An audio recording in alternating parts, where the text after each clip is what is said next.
Karoline Leavitt sat in the green room of The Late Show with Stephen Colbert, nervously tapping her fingers on the armrest of the chair. Her phone buzzed incessantly with notifications from social media and text messages from friends wishing her luck. She glanced at the screen once, saw a mix of supportive comments and skeptical remarks, then set it aside. Tonight was big for her, bigger than any other appearance she'd made before. This wasn't just another talk show. This was an opportunity to share her most explosive story yet. The past few months had been a whirlwind for Karoline. Known for her relentless pursuit of truth, she had spent years chasing down leads that others dismissed as conspiracy theories. But this time, it was different. This time, she had proof. Solid evidence that the government had been secretly experimenting with alien technology recovered from a crash site decades ago. It wasn't just speculation anymore. It was fact. Or so she believed. Her heart raced as she heard the muffled sound of applause coming from the studio. The show was starting. A producer poked his head into the green room and gave her a thumbs up.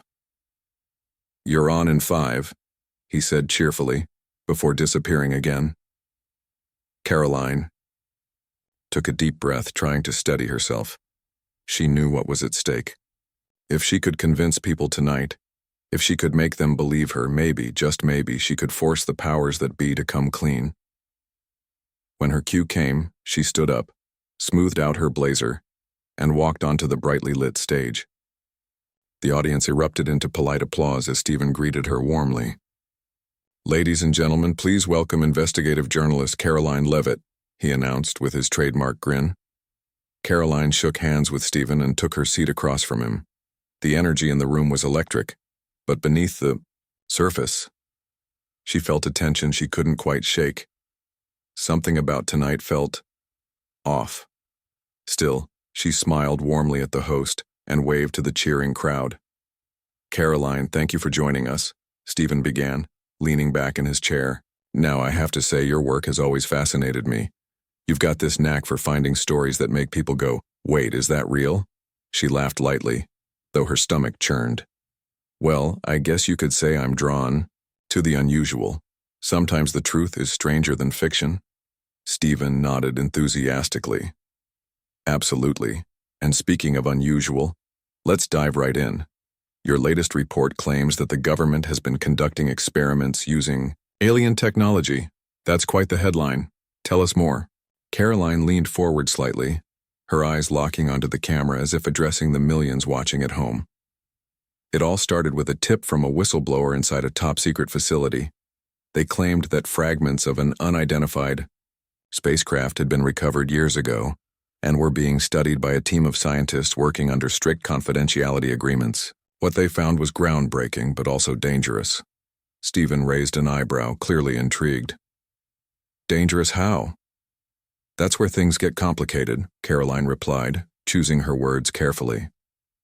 "From what my sources tell me, the technology isn't just advanced, it's almost incomprehensible. Some researchers believe it might not even be designed for human use. There are rumors of accidents, strange phenomena, and even disappearances among the staff working on the project." The audience murmured amongst themselves, some nodding while others exchanged skeptical looks. Stephen tilted his head, studying her intently. "So, essentially, you're saying we're dealing with something straight out of a sci-fi movie?" "In a way, yes," Karoline admitted. "But this isn't fiction. These are real people risking their lives to understand something far beyond our comprehension. And if my sources are correct, the implications could change everything we know about life, science, and even our place in the universe." Stephen chuckled, though there was a hint of unease in his voice. "Wow. Okay. That's heavy stuff. But here's the thing, Karoline. You've built your career on uncovering these kinds of stories. Some folks out there admire your tenacity, while others think you might be stretching the truth a bit. How do you respond to critics who say your reports sometimes blur the line between fact and fantasy?" Karoline hesitated for a moment, caught off guard by the shift in tone. She had expected skepticism, but this felt personal. "I understand why people might question my methods," she said slowly. "These aren't easy topics to tackle, and The evidence isn't always straightforward, but I stand by my work. Every claim I've made is backed by credible sources and documentation. Stephen nodded thoughtfully, but instead of continuing down that path, he suddenly changed gears. Speaking of credibility, he paused dramatically, glancing at the teleprompter before turning back to face her. We received some information earlier today that I feel obligated to bring up.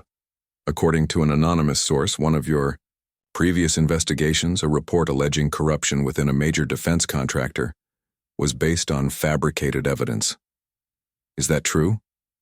The air seemed to freeze around them. Karoline stared at him, her mind racing. Fabricated evidence? That accusation was completely baseless.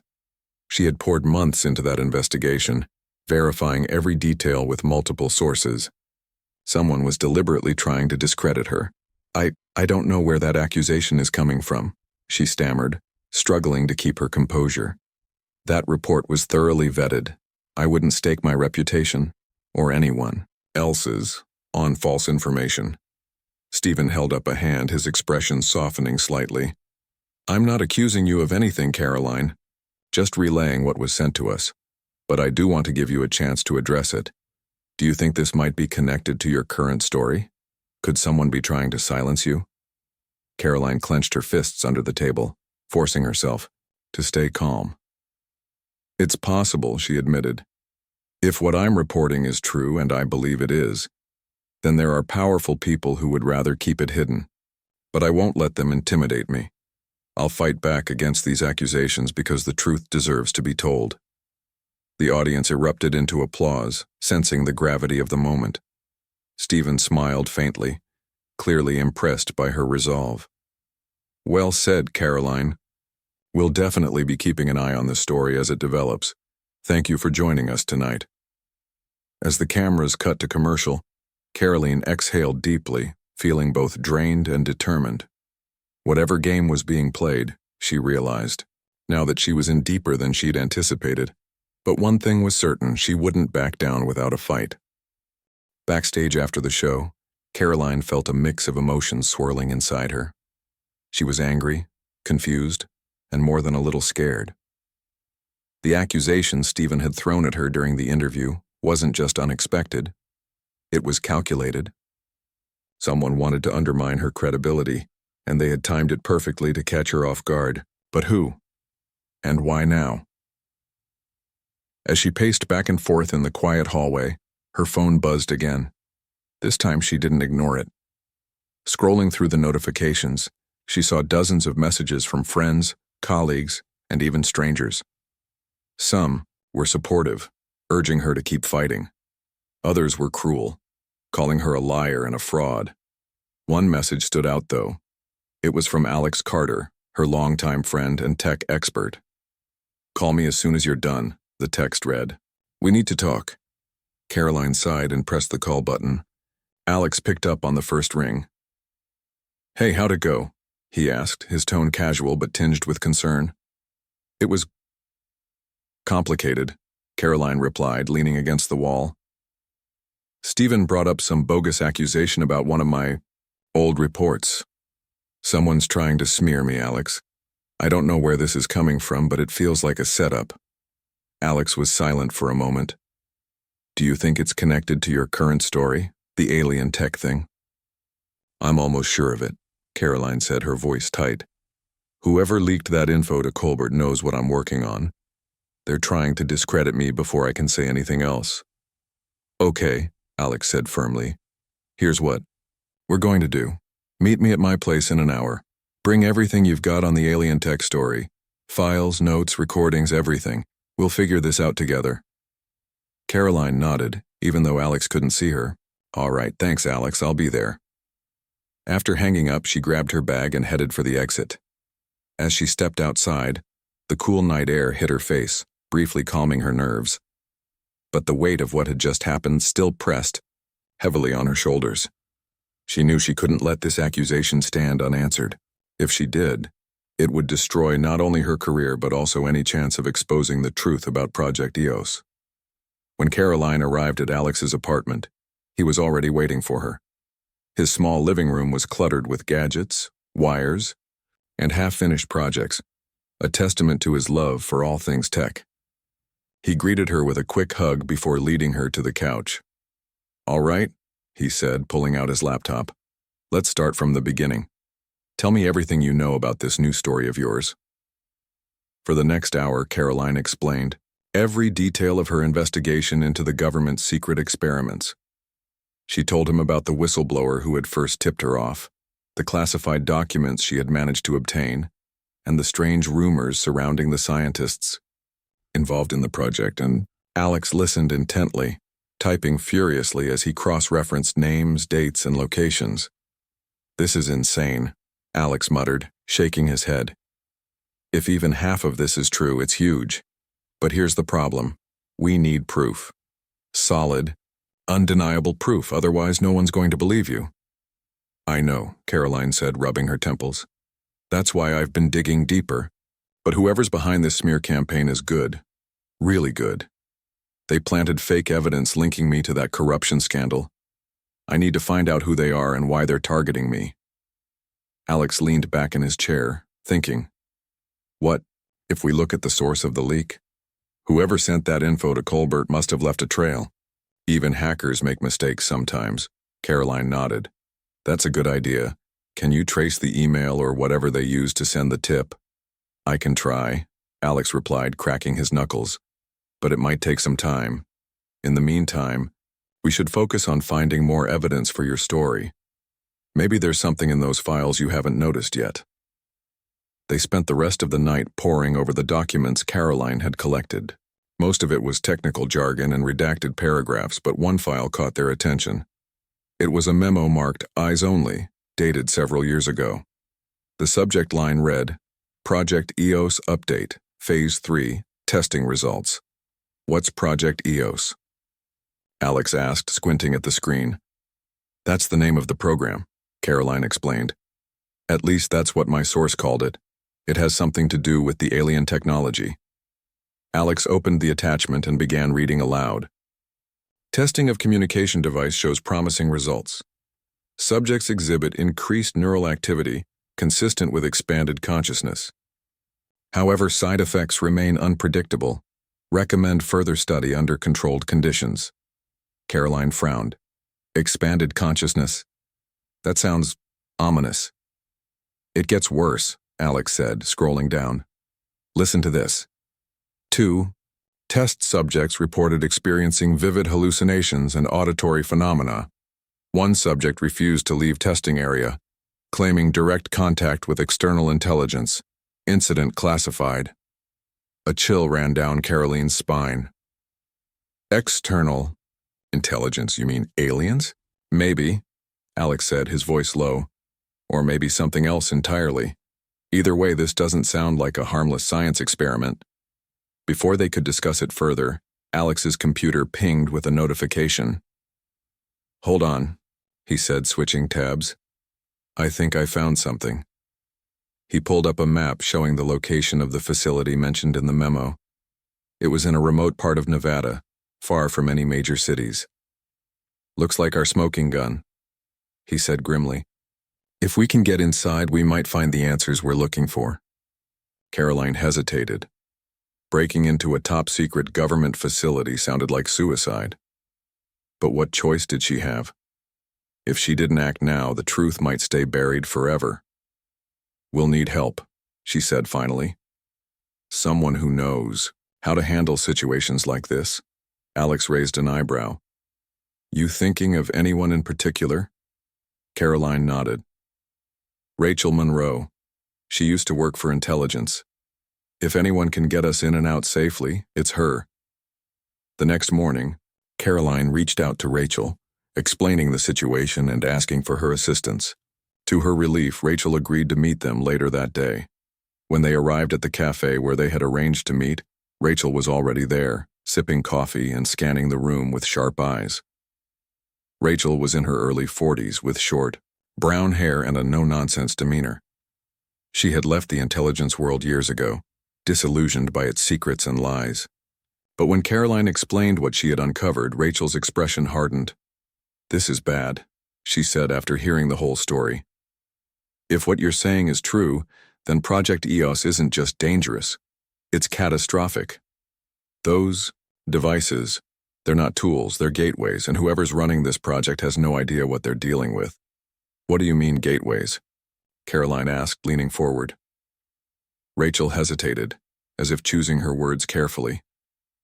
Think of it like opening a door. Except the thing on the other side isn't friendly. I've seen cases like this before. People exposed to alien tech, acting strangely, talking nonsense. It's like their minds are being rewritten, and once that happens, there's no turning back. Karoline exchanged a worried glance with Alex. So what do we do? Rachel sighed. We stop them. Whatever's happening at that facility, it needs to end. But getting in won't be easy. Security will be tight and we'll have to move fast. Are you ready for that? Karoline didn't hesitate. Yes. Rachel nodded. All right, here's the plan. Over the next few hours, they mapped out their approach. Rachel provided detailed blueprints of the facility, obtained from a contact within the intelligence community. Alex worked on disabling the security cameras remotely, while Karoline prepared a list of questions to ask anyone they encountered inside. By the time night fell, they were ready. As they drove toward the facility, the desert stretched endlessly around them, vast and empty. Karoline stared out the window, her mind racing. She knew the risks involved, but she also knew she couldn't turn back now. Too much was at stake. When they finally reached the outskirts of the compound, Rachel parked the car behind a cluster of rocks. This is as far as we go on wheels, she said, grabbing a backpack filled with supplies. From here we move, on foot. The trio set off across the barren landscape, sticking to the shadows as they approached the fence surrounding the facility. Alex crouched down, pulling out a small device. Within minutes, the gate clicked open, and they slipped inside unnoticed. The building loomed ahead, its windows dark and foreboding. Karoline took a deep breath, steeling herself for what lay inside. Whatever they found, she knew it would change everything. The three of them moved silently through the shadows, their footsteps muffled by the dry desert sand.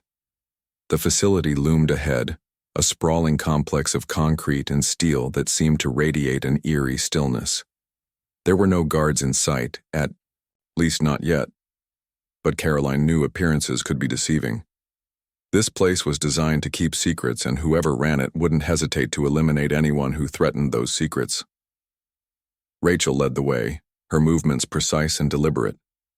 She had memorized every inch of the blueprints she'd obtained, and her confident demeanor helped steady Karoline's nerves.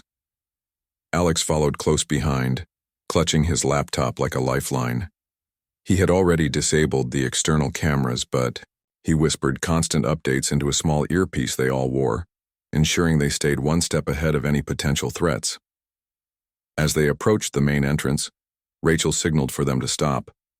She knelt down, pulling out a small toolkit from her backpack. With practiced hands, she worked on the electronic lock securing the door. A soft click echoed in the silence, and the heavy metal door swung open just wide enough for them to slip. Inside, the interior was dimly lit with flickering fluorescent lights casting long shadows along the walls. The air smelled faintly of chemicals and something metallic, a scent that made Karoline's stomach churn. She glanced at Alex, who nodded reassuringly, though his pale face betrayed his own unease. "Stick together," Rachel murmured, her voice barely audible. "And remember, don't touch anything unless I say so." They moved cautiously down a narrow corridor, their footsteps echoing softly against the cold floor.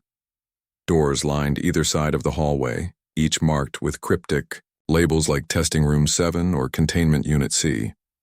Karoline felt a shiver run down her spine as she read the signs. Whatever happened here, it wasn't ordinary science.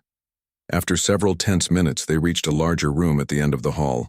Through a glass window, they could see rows of equipment, strange machines with blinking lights and wires snaking across the floor.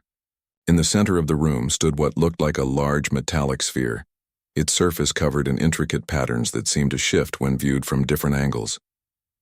"What is that thing?" Alex whispered, his eyes wide with awe and fear. That's the device, Rachel replied grimly. The one mentioned in the memo. It's some kind of communication tool, or maybe more than that. Karoline stepped closer to the window, her heart pounding. Something about the sphere felt wrong. It wasn't just alien, it was alive, pulsating faintly as if breathing. She tore her gaze away and scanned the rest of the room. On a nearby desk, she spotted a pile of papers and folders. Without waiting for permission, she slipped inside to investigate. The documents were filled with technical diagrams and handwritten notes, much of it incomprehensible. But one phrase kept appearing, over and over again: the overseer. Karoline frowned, flipping through the pages. Whoever or whatever this overseer was, it clearly played a central role in Project EOS. "Guys, you need to see this," she called softly, holding up a sheet of paper. Alex and Rachel joined her, their expressions growing darker as they read the contents. "It's like they're talking to someone," Alex said, his voice trembling slightly. "But not a person. Something else." Rachel nodded, her jaw clenched. "This confirms it. They weren't just studying the technology. They were using it to communicate. And based on these logs, it sounds like they succeeded." Before they could discuss it further, a sudden noise startled them, a low hum emanating from the sphere. It grew louder, vibrating through the walls and making the ground beneath their feet tremble. Karoline stumbled back, her pulse racing. "We need to leave." "Now," Rachel ordered, grabbing her arm. But before they could move, the lights flickered violently, plunging the room into darkness. For a moment, there was only silence, broken only by the sound of their ragged breathing. Then a voice spoke, not from the speakers or any visible source, but directly in their minds. "You have trespassed," it said, cold and emotionless. "You seek answers. But knowledge comes at a price." Karoline froze, her blood turning to ice. The voice wasn't human. It couldn't be. It resonated deep within her skull, filling her thoughts with images of vast, empty voids and towering shapes she couldn't comprehend. "Stay calm," Rachel hissed. Though her grip on her flashlight tightened. "It's trying to scare us." Alex fumbled with his laptop, muttering under his breath. "I'm cutting the power to the sphere, just hold on." The hum grew louder, almost deafening, and the sphere began to glow with an unnatural light. Shadows danced wildly across the walls, twisting into grotesque forms that seemed to reach for them. Karoline pressed herself against the wall, her mind screaming at her to run, but her legs refused to obey. Suddenly the glow stopped, and the room fell silent once more.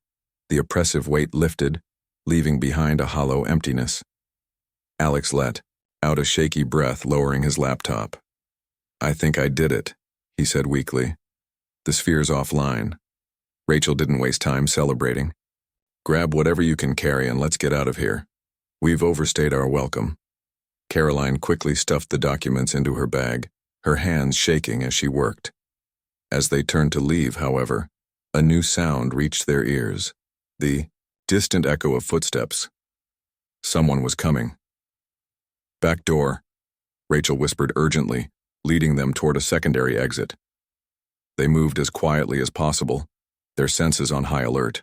When they finally burst outside, the cool night air hit them like a slap, grounding them in reality. But their relief was short-lived. Spotlights pierced the darkness, illuminating the area around them. Armed guards emerged from the shadows, their weapons trained on the trio. Rachel raised her hands slowly, signaling for Karoline and Alex to do the same. "This isn't over," she muttered under her breath. "Not by a long shot." One of the guards stepped forward, his face obscured by a helmet.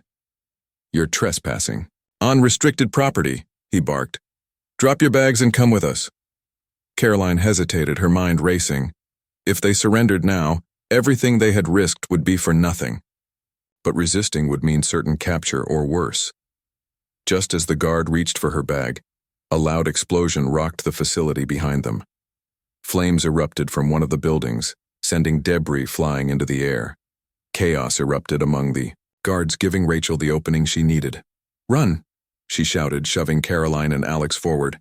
They sprinted across the desert, dodging falling ash and the shouts of pursuing guards. Behind them, the facility burned, its secrets consumed by fire. Karoline didn't look back. She focused only on putting one foot in front of the other, driven by sheer adrenaline. When they finally reached the car, Rachel slammed the accelerator to the floor, speeding away from the inferno. None of them spoke as they watched the flames fade into the distance, their minds reeling from what they had witnessed. What happens now? Alex asked eventually, breaking the silence. Karoline stared out the window, her thoughts swirling. We expose them, she said firmly. Whatever it takes, we tell the world the truth. Rachel glanced at her in the rearview mirror, her expression unreadable. Be careful what you wish for, she warned. Some truths are better left buried. But Karoline wasn't listening. Her resolve hardened with every passing second. No matter the cost, she would make sure the world knew about Project EOS and the danger lurking beyond the stars. The drive back to the city was tense and silent. Rachel kept her eyes on the road, occasionally glancing at the rearview mirror to ensure they weren't being followed. Alex sat in the passenger seat, clutching his laptop tightly as if it were a lifeline. Karoline in the back seat stared out the window, her mind replaying the events of the night over and over again.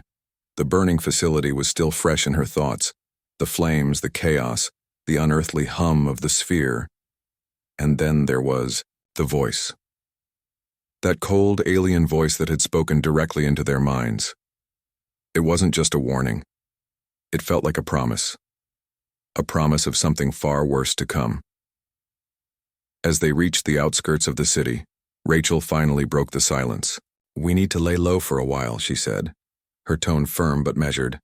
That explosion will draw attention. If anyone connects us to what happened tonight, we're done. Karoline nodded absently. I know. But we can't stop now.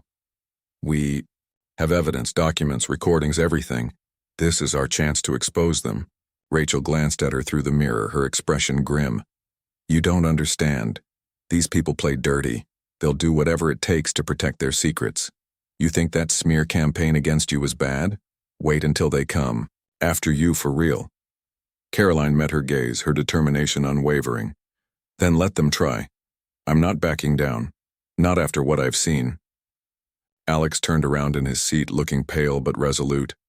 She's right, Rachel. We can't just sit this out. Whatever that thing was, the overseer, it's dangerous. If we don't warn people, no one else will. Rachel sighed deeply, gripping the steering wheel tighter. All right, but we do this smart. No rushing into things. First, we secure the evidence. Then we figure out how to release it without getting ourselves killed. They pulled up to a small motel on the edge of town, its neon sign flickering faintly in the early morning light. It wasn't luxurious, but it was safe enough, for now. Rachel parked the car in a shadowy corner of the lot, ensuring it wouldn't attract attention. Once inside their room, they locked the door and drew the curtains, shutting out the world. Karoline dumped the contents of her bag onto the bed, spreading out the documents they had taken from the facility. She flipped through the pages, her eyes scanning for anything they might have missed. Alex set up his laptop on the table, connecting it to an external hard drive filled with data he had managed to extract during their escape. Let's start with the basics, Alex said, pulling up a map of the facility. The sphere was clearly the centerpiece of Project EOS. Everything else revolved around it, the tests, the experiments, the disappearances. Karoline picked up one of the folders, skimming through the handwritten notes. These logs mention something called neural synchronization. It looks like they were using the sphere to connect human brains to whatever that thing is. Rachel leaned over her shoulder, frowning. And look here. She pointed to a section of text highlighted in red. Subject exhibited signs of cognitive dissonance. Reported hearing voices and experiencing fragmented memories. Final entry states, connection established, subject unresponsive. Karoline shivered. That sounds like what happened tonight. The voice, it got inside our heads. Alex typed furiously. cross-referencing the logs with other files. There's more. Some of these reports talk about people who came back after disappearing. They acted differently, like they weren't fully themselves anymore. What does that mean? Karoline asked, her voice barely above a whisper. It means the sphere isn't just a communication device, Rachel said darkly. It's rewriting minds. Whoever uses it becomes a puppet, a vessel for whatever's on the other side. A heavy silence fell over the room as the weight of Rachel's words sank in. Karoline felt a chill run down her spine. If what they suspected was true, then humanity had unknowingly opened a door to something far beyond comprehension, and it was already stepping through. We need to find out who's behind this, Karoline said finally, breaking the silence. Whoever's running Project EOS, they're playing with fire. We need names, faces, anything that ties them to this mess. Alex nodded, pulling up another file. I've been digging into the facility's ownership records. It's all buried, under shell companies, but I think I found a lead. A name keeps popping up, Daniel Harper. Who's he? Rachel asked, crossing her arms. He's a high-ranking official in the Department of Defense, Alex explained. But get this, he also has ties to private defense contractors. My guess is he's the one pulling the strings. Karoline clenched, her fists, anger rising in her chest. That's it then. Harper's our guy. If we can prove his involvement, we can bring the whole operation crashing down. But how? Rachel asked skeptically. Even if we expose him, he'll deny everything. Guys like him always do. Karoline thought for a moment, her mind racing. We hit him where it hurts. Public opinion. If we release the evidence to the media, there's no way he can cover it up. People will demand answers. Alex shook his head.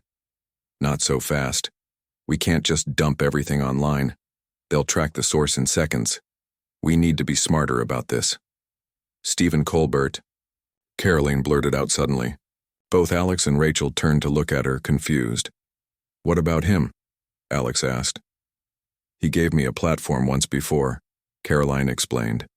If I go back on his show, with proof, I can force the truth into the open.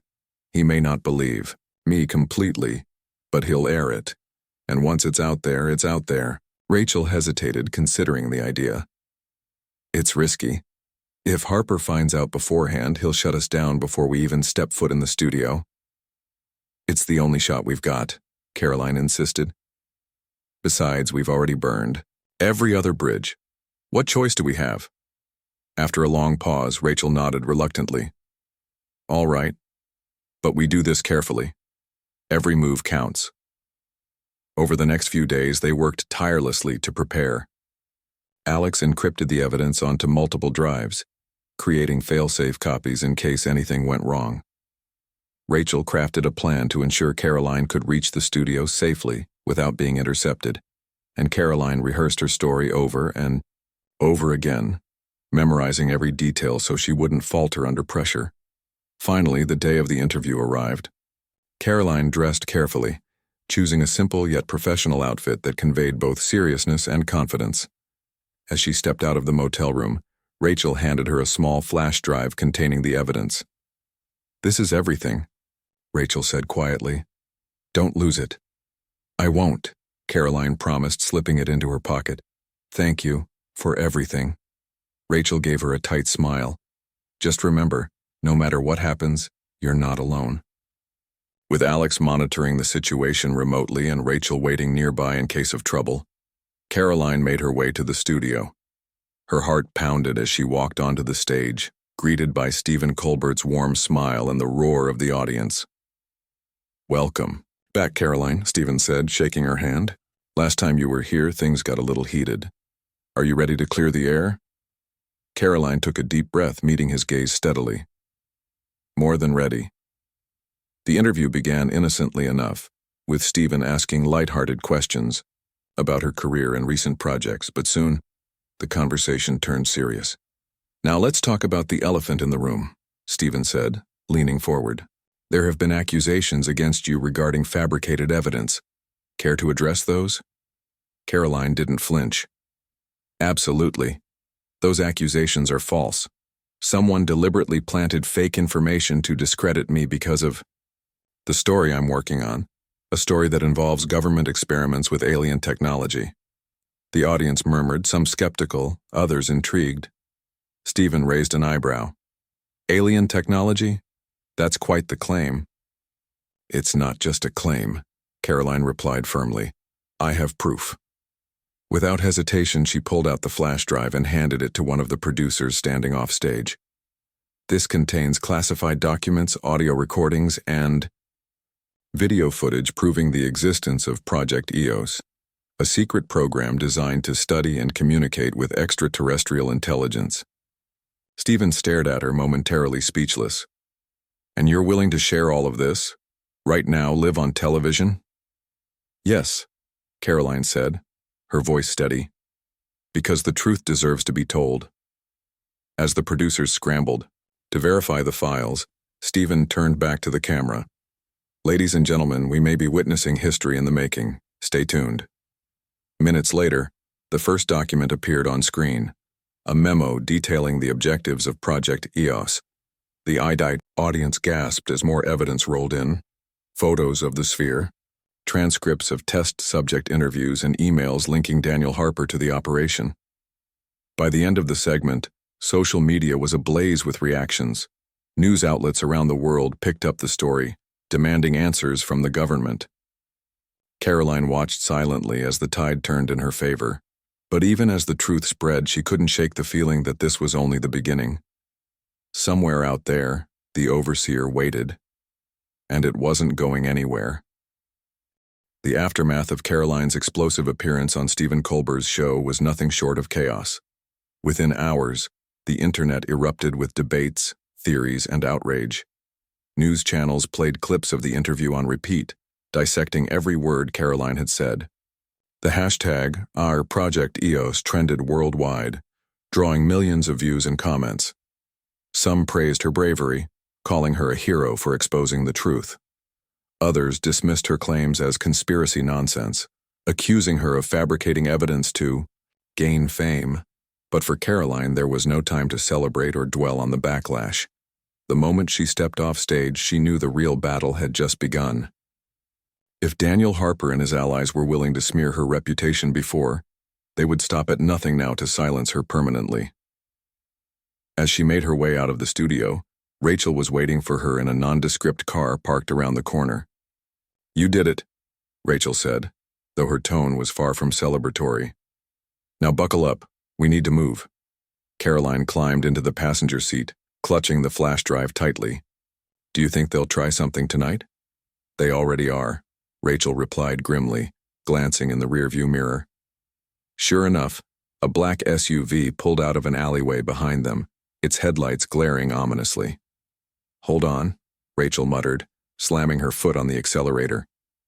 The car surged forward, weaving through traffic as the SUV gave chase. Karoline gripped the door handle, her heart pounding. How long can we keep this up? As long as we have to, Rachel snapped, swerving onto a side street. She reached for her phone, dialing Alex. Alex, we've got company. Can you track us? Already on it, Alex replied, his voice tense but steady. I'm pulling up live feeds from nearby cameras. Keep heading west. I'll guide you to a safe spot. For the next 20 minutes, Rachel followed Alex's directions, zigzagging through narrow streets and alleys until they finally lost the SUV. They ended up in an abandoned industrial park, where Alex met them moments later in his own vehicle. Good job, he said, breathing heavily. But this isn't over. They'll regroup and come after us again. We need to disappear, Rachel said, turning to Karoline. At least until things settle down. Karoline shook her head firmly. No, I'm not running. Not after everything we've risked. If we back down now, Harper wins. Rachel sighed, rubbing her temples. Karoline, you don't understand. These people, they're powerful. They control armies, governments, entire systems. You can't fight that alone. I'm not alone, Karoline shot back. I have you, and Alex, and millions of people who saw what I showed them tonight. That's more than enough. Alex hesitated, then nodded slowly. She's right, this is bigger than all of us now. Once the truth is out, you can't put it back in the box. Even if Harper tries to shut us down, the world knows. That changes everything. Rachel didn't argue further. Instead, she leaned back in her seat, staring out the window at the darkened cityscape. All right. So what's the plan? Karoline took a deep breath, her mind racing. We push harder. Expose Harper publicly. Rally public pressure until even he can't deny what's happening. That won't be easy, Alex warned. He'll spin this however he can. Deny involvement, blame rogue operatives, anything, to save face. Then we hit him where it hurts most, Karoline said, her voice firm. His connections, his money, everything he's built. We dig deeper, find the cracks and widen them until the whole thing collapses. Over the next few days, the trio worked tirelessly to gather more evidence. Alex scoured databases, uncovering financial records linking Harper to shadowy defense contractors. Rachel used her old contacts within intelligence circles to piece together a timeline of Project EOS, revealing how long it had been operating under the radar. And Karoline reached out to journalists, whistleblowers, and activists, urging them to amplify the story. Their efforts paid off. Leaks began surfacing online, emails, memos, even internal videos showing scientists discussing the dangers of the sphere. One clip in particular went viral, a scientist warning that continued use of the device could lead to irreversible consequences for humanity. Public outrage grew louder. Protesters gathered outside government buildings demanding answers. Politicians scrambled to distance themselves from Harper, while investigative committees launched inquiries into Project EOS. For the first time, it seemed like the tide might actually turn, but Harper wasn't going down without a fight. Late one night, as Karoline and her team huddled in a makeshift safe house, their phones buzzed simultaneously with breaking news alerts. A press conference had been called by none other than Daniel Harper himself. Karoline turned on the TV, her stomach sinking as Harper appeared on screen, flanked by military officials and suited advisors. He looked calm, composed, and utterly unshaken. Recent allegations regarding so-called Project EOS are baseless and irresponsible, Harper declared, his voice smooth and authoritative. While research into advanced technologies is ongoing, any suggestion of extraterrestrial involvement is pure fiction. Furthermore, Ms. Leavitt's claims are unsubstantiated and potentially harmful to national security. We urge the public to exercise caution when consuming misinformation. Karoline clenched her fists, anger boiling inside her. He's lying through his teeth. He's good, Rachel admitted grudgingly, but not good enough. What do we do now? Alex asked, looking worried. We finish what we started, Karoline said, standing up. Harper wants to discredit me. Fine. Let's give him something undeniable. That night, Karoline drafted a statement laying out every detail of Project EOS, including the risks posed by the Sphere and the Overseer. She attached copies of all the evidence they had collected, along with timestamps and sources to verify authenticity. Then, using encrypted servers provided by Alex, she uploaded the entire dossier to multiple platforms, ensuring it couldn't be deleted or suppressed. By morning, the document had gone viral. Journalists pored over its contents, verifying each claim and finding them legitimate. Even skeptical outlets were forced to admit that something sinister was indeed happening, and Harper was at the center of it. The pressure mounted. Lawmakers demanded accountability. Military leaders distanced themselves from Harper, claiming ignorance of his actions. Finally, after weeks of relentless scrutiny, Harper resigned in disgrace, disappearing from public view entirely. But Karoline knew this wasn't the end. As much as she wanted to believe that dismantling Project EOS would solve everything, she couldn't shake the memory of the Sphere and the voice that had spoken to them. One evening, as she sat alone in her apartment, staring at the empty streets below, her phone buzzed. It was a text from an unknown number. You cannot unring the bell. Her blood ran cold. Whoever or whatever was behind the Sphere, it hadn't forgotten about her, and neither had the Overseer. Karoline stared at the message for a long moment, then deleted it. Whatever came next, she would face it head-on, because some truths, once uncovered, leave scars that never fully heal.